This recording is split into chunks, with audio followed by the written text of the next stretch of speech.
So yeah, to be able to call upon people who are doing great, and it just helps you out as well. So yeah, it's a win-win situation when you have good friends to call upon. So Definitely. And that's, for me personally, it's helped me because it's got me kick. I mean, with sure.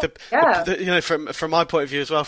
I've been doing this about a year now, and it's great because the people you make contacts as well. So when you do go out, you reach out like yourself with Michael Attenborough. That's a hell of a contact to make. And to be fair, so you go out there. If you do make those contacts, in my experience, in my case, it's actually landed me my first acting roles as well, amazing. which is. For me, it's great because it's a dream of mine. I'm 41 this December, and it's like I've been dreaming this since I was a kid. That's amazing. So it's helped. It's opened doors for me just being able to go out and meet people, and you are right because it's a tight knit industry, so everyone knows. And I can go to Comic Cons now, and some of the guys who I've met, they'll be like, "Hey, Chris, how you doing?" And I'm like, "Oh, look at that! All you people, they know me." Yeah. That's always great. Yeah, getting first name terms with them. Oh, it's just like they're talking to me, guys. Sorry. I don't know. That sounds so conceited, but it's a nice feeling. It's fine. Big it up. You got a few minutes. Keep going. Yeah. So excellent. Are there any kind of role models, and obviously from the interviewing you've done, any role models who have inspired you or do inspire you now, acting wise or anything?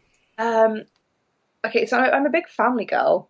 So I come from an Italian family as well, so I think family is very prominent in my life. Yeah.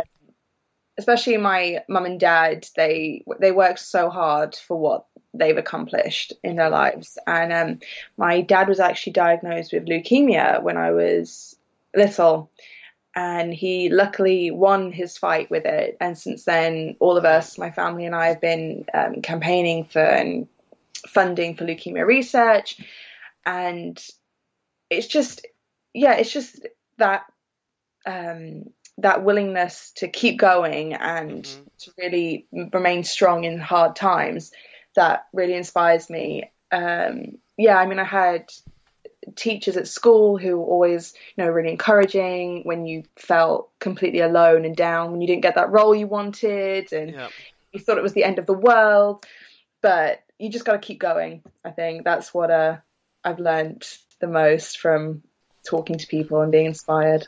I think.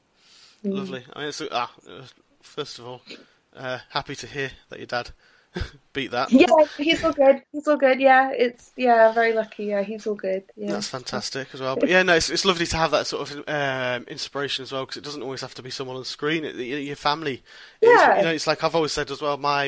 I lost my dad 7 years ago now, and he was a minister of religion, the United Reformed Church.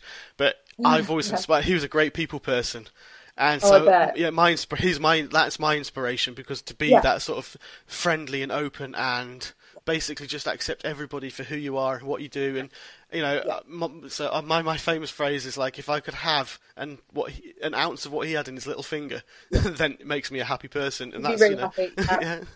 That's lovely. That's beautiful. Yeah, it's so true. It is. It's great. Those inspirations are great, and I think the family inspirations are the best ones you can have. Yeah, they are. All right. I mean, we've all touched on this as well about you're not just a screen actress, you're a stage actress as well. So which which do you prefer? And I get a lot of different answers. Most of them seem to be very similar, really? But okay, I'll see if mine's similar as well. But that's really difficult because they both have their positive sides, and they're both negative sides as well. But I think I get a certain buzz when I know I'm going to perform on stage. Yeah, I think it's just a fact that you're so vulnerable in front of so many people, and it gives you that high that anything could happen. And even though you are in control, you're not at the same time, because you can be like, oh no, sorry, I have to cut that, I didn't feel right or something. With stage, like, no, you have to suck it up, you have to know your lines, you have to know your intentions, and you have to get out there and entertain people. And like I said earlier, it's an audience and actor interaction, and you have to both trust each other that you're going to go on this journey together for the next 2 to 3 hours of exploring. And yeah, and I think that's why I love going to the theatre, because you never know what's going to happen. You never know what's going to happen. Yeah. I mean, I did this, my last show at Art Ed was The Two Gentlemen of Verona, and it was directed by Sir Trevor Nunn.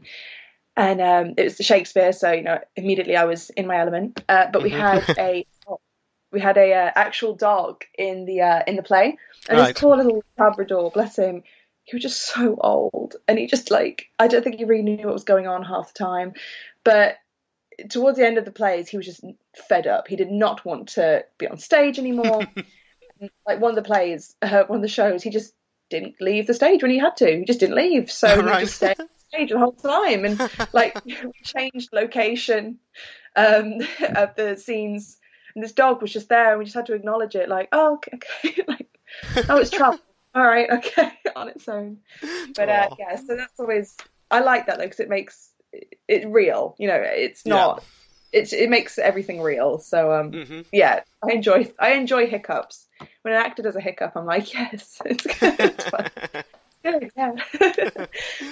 Oh no, that's a good answer, and you're right. I mean, I say a lot of my stuff earlier on was stage anyway. Not that I did anything new, what you guys do, but it was I've played the Scottish tragedy. I did that for my A level with real swords as well, and Italy ended up cutting our hands off.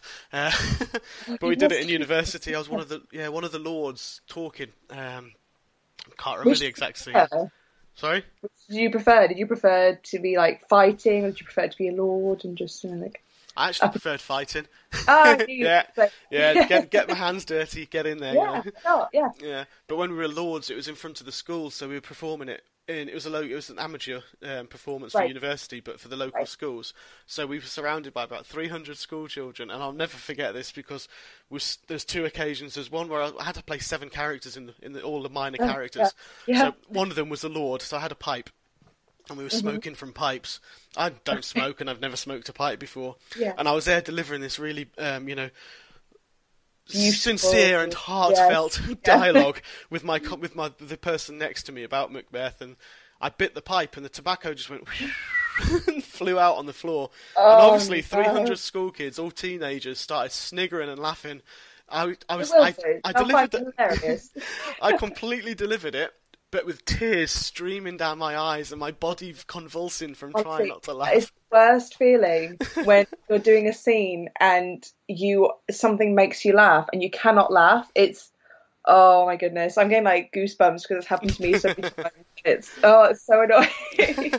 Yeah, the other one was I was the night watchman and I was sat on the edge of the stage in my night dress, in the long nightgown, and completely not realising that the way I was sat. Thankfully, I had things on. I had a pair of shorts underneath, thank goodness. But yeah, again, it was everyone was laughing their heads off and giggling and chuckling because I was just sat and you could see right up. Oh yes, and it was one of those. They told me afterwards, and I nearly died. I was like, oh no. Oh yeah. It doesn't matter what you say either. You could be delivering the best piece of acting that's ever happened in the world, but because something's happened, it'll be distracted by it. So. Oh yeah, everyone will be focused on that, so they won't listen to it. Oh no, I thought I delivered that really well as the Night Watchman as well. I was really sincere, and I was like, the sarcastic and the joking in there and everything, but nothing, because they're all staring right up the sky. Things like that and animals on stage will never beat. Will always become more prominent than any piece of acting ever. So. Yeah. Oh god, yeah. I was a pantomime dame at one stage as well, and I've got to say that's the most funniest, best. I don't know whether I can say it on a podcast because back in university days, backwards in the late 90s, mid 90s, the politically incorrect scene was fine, and it's university, so it doesn't matter who you are, you'll get on, and for example, you're right, because theatre every night's different depending on the audience. So the one I remember just sitting there was a dear friend of mine, and he's gay, and he's so funny because he sat in the front row, and I told him I'm going to aim for you, and so I did, and came out there, and we just sat on his lap. I was Dame Trot, my fellow was Mother Hubbard, so we were like, they sang out, and I just came and just flopped onto his lap and was like, oh sister dear, I think I've come over a little queer, and it was just brilliant, and it was just that. That's kind of so funny. Everyone just fell about because it was everyone we were all friends. Everyone knew each other, and Everyone knew. we were crying with laughter with it. It was just Yeah. it was amazing times, and it's Yeah. I do feel and I do have that sort of feeling as well for the theatre in the fact that it's much more close knit and you've got the relationship with an audience much more than I say when I did my first filming a couple of weeks ago. It was 12 hours on set for about an hour and a half of filming. Yeah, I believe it. And you are just over and over and over again, just the same thing, and it's not personal. It's much different. Yeah, and it's the first time you probably would have met everyone, whereas in theatre you've created this relationship with everyone for like 3 months normally before you even go on stage. But exactly, yeah, TV, you're like, there's everyone, do your thing, go. But so very different. Very different. It is, yeah. You build up that friendship and that atmosphere when you're in theatre, from rehearsals Talking about that, then being thrown into a set, you mentioned it before, Knights of the Damned. I have, where you did some filming with that with Ross Hennessy and Kate Davies, who's a friend of mine as well. How was that? That looks to be an epic film, to be honest. It will be. I know, like, Ben he's a great writer, and the script when I first read it, I was like, this is going to be interesting because there's so many parts to it that you just it will be epic, like, to see on screen. It's honestly, the word epic will probably sum it up great. I mean, I was only on set for one day. My scene's quite in the big. It's one of the first initial scenes. And like you said about combat, there wasn't. I can't give much away, but my scene did involve a little bit of combat. I mean, I wish I threw a little bit. Don't talk about it too much there. I won't.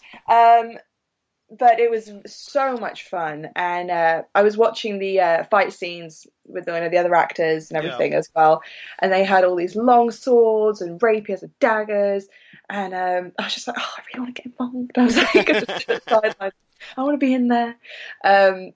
But it's going to be a really, really great film. It's like very Game of Thrones-esque, but some Walking Dead in there, and it's like mythical. It's just, it's got something for everyone, I think, which is great as well. It's going to be very epic. Excellent. I know I keep seeing Ross and Kate. They keep sharing photos all over the back scenes, and it's just like, wow, that just looks so awesome. Yeah, I saw Ross in his costume as well, like straight away early on when I was getting my makeup done and everything. Yeah, and they were like him and Ben and all the other male actors who were dressing up as knights and everything. They were like children again. It was like they were so excited to wear these knights costumes and have these swords and shields. It's like little boys with toys, but it'll be great to see on screen. Excellent. I was going to say that I was just moving on now. I've completely lost where I was then. Obviously, mentioned there qualified for the fight combats as well. That's something that I've noticed you qualified in as well, because that's something which is you need to be in towards, obviously, for some roles as well. So what's involved in that? Yeah, so I mean, so obviously at Art Ed we were required to take stage combat lessons, and at first I was a little bit nervous. I was like, oh god, no, stage combat, like fighting's for boys. No, I can't do that. But that is a load of rubbish, because us girls were probably better than the boys. They'll probably hate me for saying that.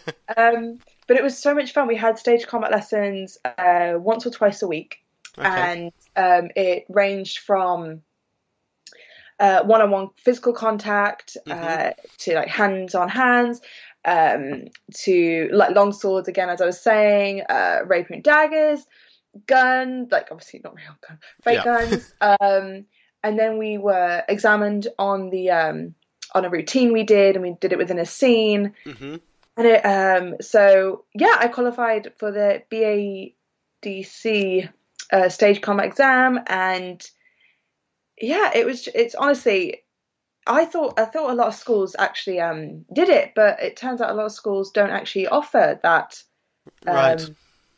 lessons and for the exam. So if anyone has the opportunity to do it, I would definitely say do it, because it is so much fun, and it comes up in a lot of jobs more than you would expect as well. Yeah. And even if it doesn't, I mean, a casting director sees it on a resume,